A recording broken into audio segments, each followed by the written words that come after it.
Welcome to Forbidden Planet TV. I'm Andrew Sumner. This right here is Matthew Rosenberg. Once again, good to see you again, brother.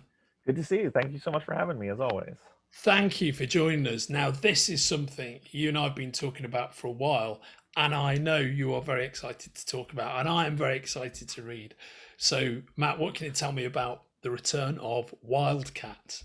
Yeah. Wildcats.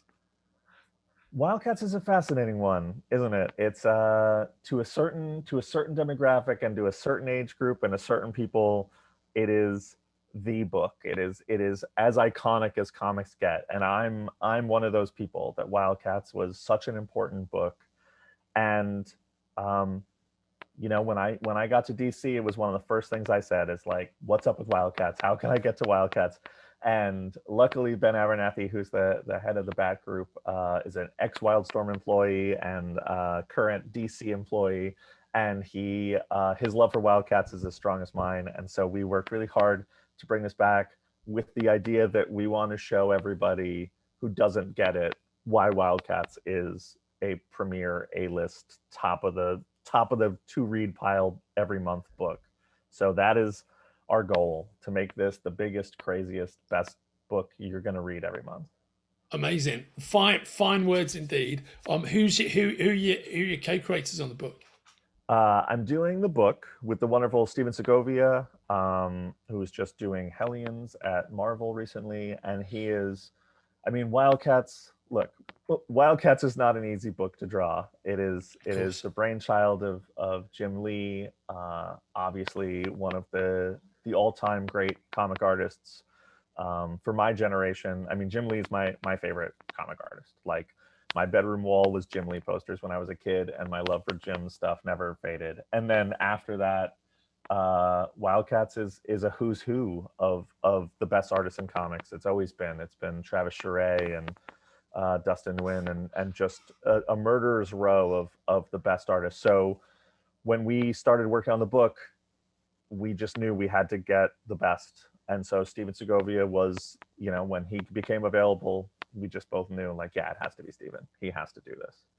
And it's been brilliant. He's redesigning things, he's reworking things, he's keeping the classic stuff classic, he's updating things, and it is just gorgeous. It is a gorgeous, action-packed, colorful, beautiful book.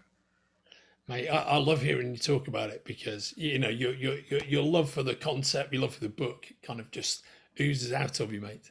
Sure, yeah. I mean, for me, like, I was just the right age. I was reading, I was reading X-Men and I was reading Batman, and then Wildcats comes out, and it's just this book that just feels like you can do anything in it. It just feels like there are no rules anymore, and it just spoke to me and stuck with me, and that's sort of a spirit and a love I've carried the whole time. And the book kept that going, and it just reinvents itself. I mean, it's Alan Moore doing killing the whole team and starting a new team. It's James Robinson sending them in a completely different direction, and it's just always doing that. It's it's becoming a book about a corporation that makes batteries. It's becoming a book about all these other things, and that is the most fun thing you can have in comics, is just to constantly have something that examines why it exists and challenges itself and pushes itself to evolve. And so I think there's nothing more pure in comics than that. And so for me, Wildcats is the complete embodiment of that, and it's such a thrill to be doing it. Oh man, who's your cast of characters? So we're borrowing from my idea. I've read every issue of the book. I have a real love letter for. I have a real love for the Wildstorm universe, and I wanted to make a real love letter to that. So we're borrowing from every era of the book, as much as we can. And there's a lot of stuff that people, I get messages every day of, why isn't this person here? And I was like, you just have to be patient with us. We have big plans. But our core team is Grifter, Zealot, Ladytron, Spartan, Deathblow, Voodoo, and I'm forgetting one. Oh, and Caitlin Fairchild. So there are some curveballs in there. There's some non-traditional Wildcats thrown in there. There's reasons for those things. It's a bigger story, and there's obviously some big Wildcats missing. They won't necessarily all be missing for long. Some of them will be missing for long, but many will not. And yeah, I mean, it's such a good, fun cast of characters because I mean, we chose our cast because specifically we wanted characters that don't feel like other characters in the DC universe right now. We Yeah. wanted things that feel different. We wanted everyone to have a sort of unique place in the universe. When people say to us like, "Well, why is Wildcats taking place in the DC universe?" and the answer is like, we have a lot to say that isn't being said in the DC universe, and they answer these questions that we've had. So I'm really excited, and I don't think there's a more fun protagonist in comics than Grifter, and so I mean, it's really Grifter and Zealot and Lady Tron is my, to me, that's a trinity of characters that you don't get very often, and so I'm really loving getting to play with them and introduce them to the whole broader DC universe again. That's why I love talking to you, Matt, and your comics retailing, comics evangelizing pedigree. As another guy who sat around a cash register and just endlessly talked about comics for like massively long 16-hour stretches. You've just asked yourself the two questions I was going to ask, one of which I already knew the answer to, which is who's your favorite Wildcat, and the other one, what's your top three. But you and I have talked about Grifter in the past on a number of occasions, such as your love for the character. What is it about Grifter? Grifter is, on the surface, a very simple character. He's the bad boy. He's like a 90s bad boy character. But I think he's actually been built out to be such a more complicated character than that. He's a mercenary, but he has a great sense of ethics. But his moral line isn't where other people's moral lines are. He's not a Batman analog. He's not a Green Arrow analog. He's his own thing, and he comes at things from a very unique place. And it can be, he's more reckless. He's more dangerous. He's more quick to anger.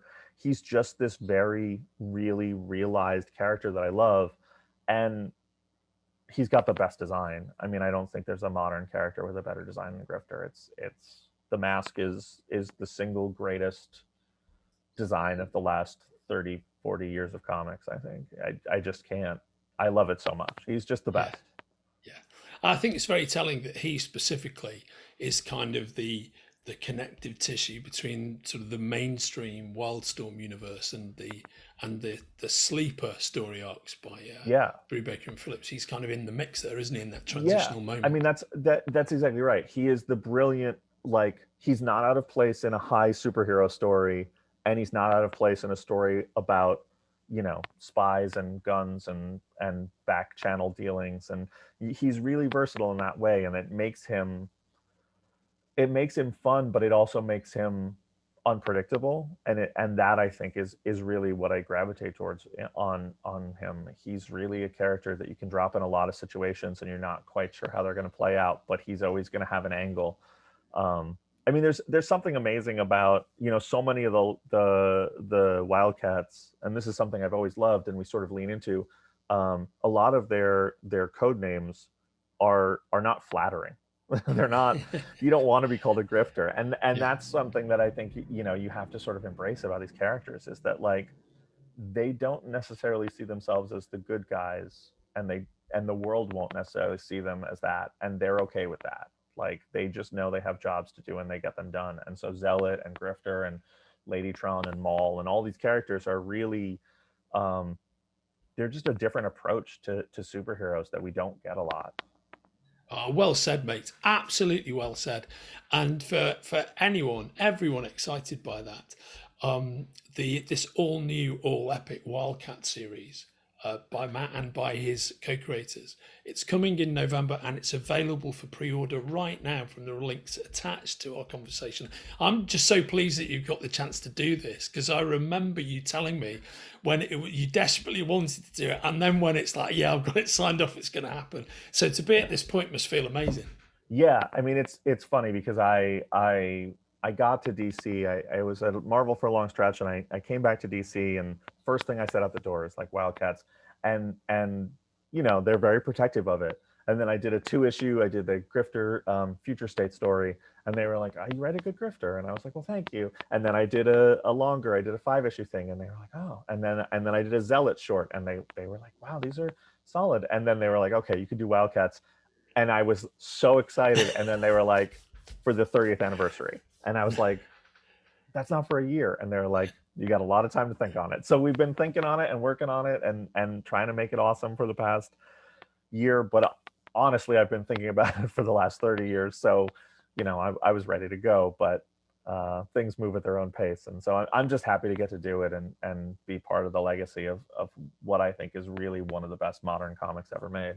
Brilliant, mate. I mean, everybody watching, check out the awesome work of 30 years at the links attached. Matt, it's wonderful to see you, mate, and I'll look forward to catch up again soon. Yep, great to see you as always.